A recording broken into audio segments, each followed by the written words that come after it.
فرماتے ہیں 3 گناہ جو گناہوں کی جڑ ہیں وہ کون ہیں؟ ایک تکبر، دوسرا حسد، اور تیسری حرص۔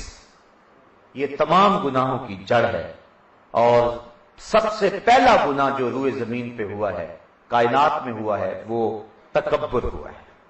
شیطان نے کہا تھا آنا خیر منہ، مالک میں تیرے شاہکار سے بہتر ہوں، اور دلیل بھی دینے لگا کہ مجھے تو نے آگ سے بنایا اور اسے بنایا مٹی سے، لہذا آگ مٹی سے بہتر ہے، آگ افضل ہے، مٹی مفضول ہے، مفضول کے آگے افضل کیوں جھکے، اس لیے میں بہتر ہوں، میں سجدہ نہیں کروں گا۔ تو اللہ تعالیٰ نے کوئی اس کی دلیل کا جواب نہیں دیا۔ اللہ چاہتا تو دلائل کے انبار لگ جاتے، لیکن اللہ نے اس سے کوئی بات کرنے گوارا نہیں کی، کہا نکل جا میرے دربار سے، یہاں تکبر کرنے والے کی گنجائش نہیں ہے، بلکہ فرمایا الکبریاء ردائی، لوگوں کبریائی میری چادر ہے، اور جو میری چادر مجھ سے چھیننا چاہے گا میں اس کو جہنم میں ڈال دوں گا۔ اور کل قیامت کے دن جس کے سینے میں ایک رائی کے دانے کے برابر بھی تکبر ہوا، حضور فرماتے ہیں وہ جنت کی بو بھی نہیں پا سکتا، جنت میں جا ہی نہیں سکتا۔ تواضع کا درس دیا گیا، من تواضع للہ برفعہ اللہ، جس نے تواضع کی اللہ نے اس کو سر بلند کر دیا۔ جس شاخ پہ پھل ہوتا ہے وہ اکڑی ہوئی نہیں ہوتی، وہ جھکی ہوئی ہوتی ہے، اکڑتا وہی ہے جس پہ پھل کوئی نہیں ہوتا ہے۔ اس لیے تکبر یہ بدترین خصلت ہے کہ شریعت میں اس کو انتہائی ناپسند کیا گیا ہے۔ حضور نے ارشاد فرمایا جس نے اپنی شلوار کو، اپنے تہبند کو جو ہے وہ اپنے آزار کو جو ہے وہ ٹخنوں سے نیچے تکبر کی وجہ سے لٹکایا، کل قیامت کے دن اللہ اس کو جہنم کی آگ میں جلائے گا۔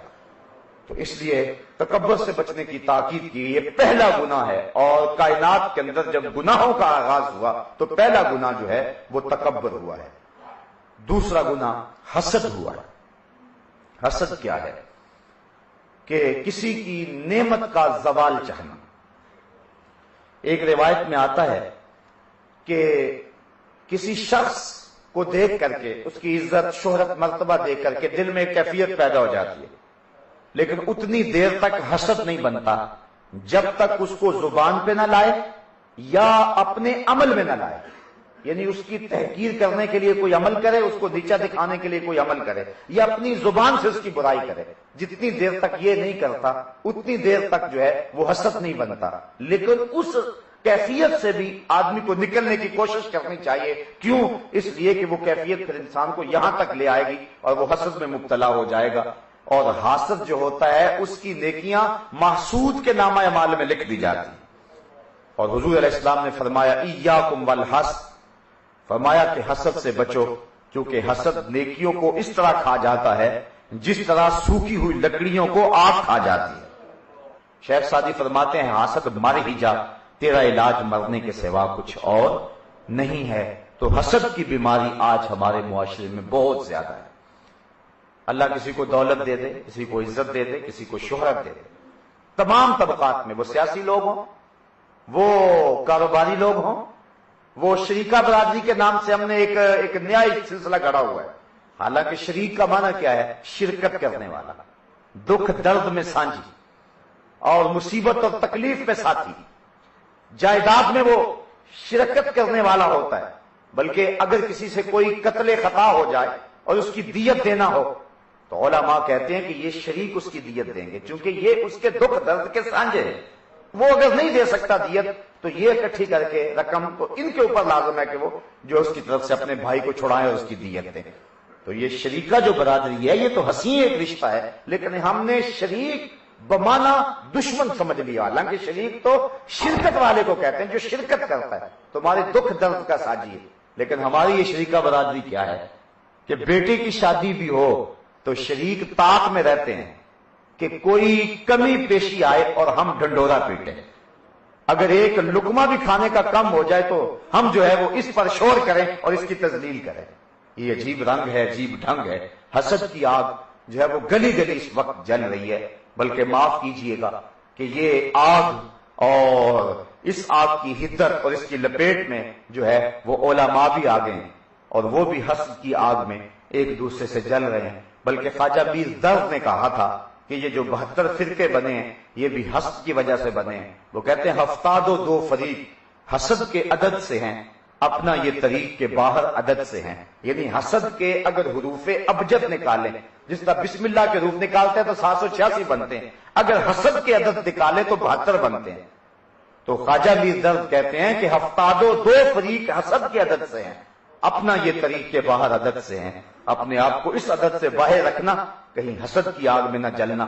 تمہاری نیکیاں بھی جلیں گی، من بھی پاک نہیں رہے گا، اور محسود کا بگاڑ بھی کچھ نہیں سکو گے. حسد کرنے کے باوجود اس کا کچھ نقصان نہیں کر سکو گے. اگر اس کو اللہ نے شہرت دی ہے تم چھین نہیں سکتے، عزت دی ہے تم چھین نہیں سکتے، کیونکہ وہ تو عز و منتشا وہ تو ذل و منتشا. عزت بھی اللہ دیتا ہے، ذلت بھی اللہ دیتا ہے. جس کو اللہ عزت دے اسے کوئی ذلیل نہیں کر سکتا، اور جس کو اللہ ذلیل کرے اس کو کوئی عزت نہیں دے سکتا ہے. اسی طرح جس کو جو دیا ہے اللہ نے دیا ہوا ہے، اس لیے حسد کر کے اپنے آپ کو پریشانی میں ڈالنا ہے. اور یہ ایسی آگ ہے جو ہمیشہ اندر سلگتی رہتی ہے اور کسی صورت میں بجھتی نہیں، ہر آن بڑھتی چلی جاتی ہے. تو اسی طرح طمع کا ایک مرض ہے، اور وہ حضور نے فرمایا اگر انسان کو ایک وادی سونے کی دے دی جائے جس میں سونا ہی سونا ہو تو وہ ہرس کرے گا کہ کاش میرے لیے ایک اور ہوتی. یعنی انسان کا ہرس ایسا ہے کہ کبھی بھی جو ہے یہ پورا ہی نہیں ہوتا. جو کروڑ پتی ہیں وہ کہتے ہیں ہم ارب پتی کیوں نہیں، اور جو ارب پتی ہیں وہ کہتے ہیں ہم کھرب پتی کیوں نہیں. میں کہتا ہوں میاں ان کو بھی تو دیکھو جو نان شبینہ کو بھی ترستے ہیں. ان ضرور حضور فرمایا کہ اپنے نیچے دیکھو، اوپر نہ دیکھو. اپنی مٹی پہ ہی چلنے کا سلیقہ سیکھو، سنگ مرمر پہ چلو گے تو پھسل جاؤ. دنیا کے معاملے میں نیچے دیکھو اور دین کے معاملے میں اوپر دیکھو. ہم نے الٹ کام بنایا ہوا. دنیا کے معاملے میں دیکھ رہے فلاں ارب پتی ہے، میں تو ابھی بہت پیچھے ہوں. اور جب دین کا معاملہ آتا ہے تو ہم کہیں یار آپ نماز نہیں پڑھتے، وہ کہتے ہیں جی فلاں آدمی جو ہے وہ نماز پڑھ کے یہ برے کام کرتا، ہم اس سے تو چنگے ہیں، اس سے تو اچھے ہیں. میاں جب دین کا معاملہ ہو تو اس وقت دیکھیں ہم 5 پڑھتے ہیں، فلاں تہجد بھی پڑھتا ہے، تو وہ ہم سے آگے، ہم اس سے آگے جانے کی کوشش کریں. اس میں فاستبقوا الخیرات، ایک دوسرے سے آگے بڑھنے کی کوشش کریں. اور جب دنیا کا معاملہ آئے تو ہم کہیں اللہ نے ہمیں کروڑوں دیے ہوئے ہیں، لاکھوں دیے ہوئے، وہ بھی تو ہیں جن کا بیچاروں کا اپنا مکان بھی نہیں ہے. وہ بھی تو ہیں جو نان شبینہ کو ترستے ہیں. ہمارے بچے تو ہر روز عید مناتے ہیں، تو وہ بھی تو لوگوں کے بچے ہیں. ان کے سینے میں تو دھڑکتا ہوا دل ہے جو عید کے دن بھی آلو چھولے بیچنے پہ مجبور ہوتے ہیں، جو بسوں کے اندر پانی عید کے دن بھی بیچ رہے ہوتے ہیں. وہ بھی تو کسی ماں کے بیٹے ہیں جو عید کے دن غبارے بیچ رہے ہوتے ہیں. کبھی ہم نے دیکھا اس بات پہ غور کیا؟ اگر اس طرح سوچنے کی عادت بن جائے تو پھر ہماری حرص ختم ہو جائے. حضرت رومی مرشد اقبال نے بڑی خوبصورت بات کہی. آپ فرماتے ہیں کوزائے چشم حریصاں پر نشد تا صدف کانے نشد پر در نشد. حریص کا پیٹ تو بھر جاتا ہے، آنکھ نہیں بھرتی. اور فرمایا کہ آنکھ کو 2 چیزیں بھریں گی، یا قبر کی مٹی اور یا پھر صبر کا پانی. تو اگر کسی کے پاس قناعت اور صبر نہیں ہے اور اس کے پاس جو ہے وہ قبر کی مٹی ابھی نہیں ملی اس کو، تو اس کی آنکھیں نہیں بھر سکتی ہیں. آنکھیں کھلی ہیں اور انسان ہرس کی آگ میں بھی جلتا رہتا ہے. علماء کہتے ہیں یہ بنیادی 3 گناہ ہیں. حسد ہوگا، حسد کے نتیجے کے اندر قتل و غارت ہوگی. قابیل نے جو ہے وہ قتل کیا حابیل کو حسد کی بنیاد پر. حسد ہوگا تو دوسرے کو نقصان پہنچانے کا چکر ہوگا. اس طرح ہرس ہوگی تو لوٹ مار ہوگی، ہرس ہوگی تو غریب کا خون نچوڑیں گے، ہرس ہوگی کسی کا حق غصب کریں گے، ہرس ہوگی تو پھر بہت سارے نقصانات ہوں گے. یتیم کا مال کھائیں گے ہرس کی وجہ سے، کسی صاحب حق کو حق نہ دیں گے ہرس کی وجہ سے. اس طرح تکبر کی وجہ سے جو ہے وہ انسانوں کو آپ حقیر سمجھتے پھریں گے اور انسانوں کی تذلیل کریں گے. تو علماء کہتے ہیں کہ بنیادی یہ 3 گناہ ہیں، حسد، ہرس اور تکبر. اگر اپنے دامن کو ان 3 گناہوں سے بچا لیا جائے اور محفوظ کر لیں تو اللہ تعالیٰ اس کی برکت سے باقی گناہوں سے بھی بندے کو نجات عطا فرما دیتا ہے. تو آئیے آج کی اس بابرکت محفل میں یہ ایک سادہ سا چھوٹا سا نسخہ ہے جو ہم لے جائیں کہ ان 3 امراض سے اگرچہ بچنا بڑا مشکل ہے لیکن اس کے بغیر چارہ بھی تو نہیں ہے. کہیں اپنا آپ لٹا نہ بیٹھے اور اپنی زندگی برباد نہ کر بیٹھے. زندگی کے اندر ماں قبل کے سارے گناہوں سے معافی مانگ لیں اور رب کی رضا اپنی مقصود زندگی سمجھ لیں. اللہ تعالیٰ جل شانہ ہمیں ان 3 امراض سے اور اس کے علاوہ جتنے بھی گناہ ہیں وہ کبائر 700 کی تعداد میں ہیں یا اس سے زیادہ، اور صغائر لا تعداد ہیں۔ اللہ کرم فرمائے ہمیں کبیرہ اور صغیرہ گناہوں سے بچنے کی توفیق عطا فرمائے، کبیرہ بھی ہم سے گناہ نہ ہو، اور اللہ کرم کرے تو ہم سے صغیرہ گناہ بھی نہ ہو۔ اللہ اکبر۔ ایک بزرگ فرماتے ہیں کہ اتنی دیر تک کسی بندے کو اللہ کا حقیقی قرب نہیں ملتا جب تک 40 سال یوں نہ گزر جائیں کہ اس کے بائیں سمت بیٹھا ہوا جو فرشتہ ہے اس کو ایک گناہ لکھنے کا موقع بھی نہ ملے۔ یہ حضرت مجدد الفسانی علیہ رحمہ کا قول ہے۔ وہ 40 سال تک فارغ بیٹھا رہے، تو کہا جب تک یہ کیفیت نہیں نصیب ہو جاتی تو حقیقی قرب نہیں ملتا۔ گناہ سرزد ہو بھی جائیں، بڑے گناہ اگر نہیں کریں گے تو چھوٹے یوں ہی معاف ہو جائیں گے، اگر بڑے بھی ہو گئے اس کی رحمتوں کے دروازے پھر بھی کھلے ہوئے ہیں، اس لیے وہ معاف کرنے والا ہے۔ آئیے میں اور آپ اللہ کی رحمتوں اور کرم نوازیوں کا نور حاصل کریں۔ آج جب ہم حال میں داخل ہو رہے تھے تو ایک طرف تو سحری کی برکتیں تھی اور دوسری طرف اللہ کی رحمتوں کی برکھا بھی برس رہی تھی، تو میں نے اللہ کی بارگاہ میں یہ امید اور آرزو کی کہ مالک آج جو کہوں اس کو دلوں میں اتار دے۔ اللہ مجھے آپ کو اپنی رحمتوں اور کرم نوازیوں کا حصار دے۔ وآخر دعوانا ان الحمدللہ۔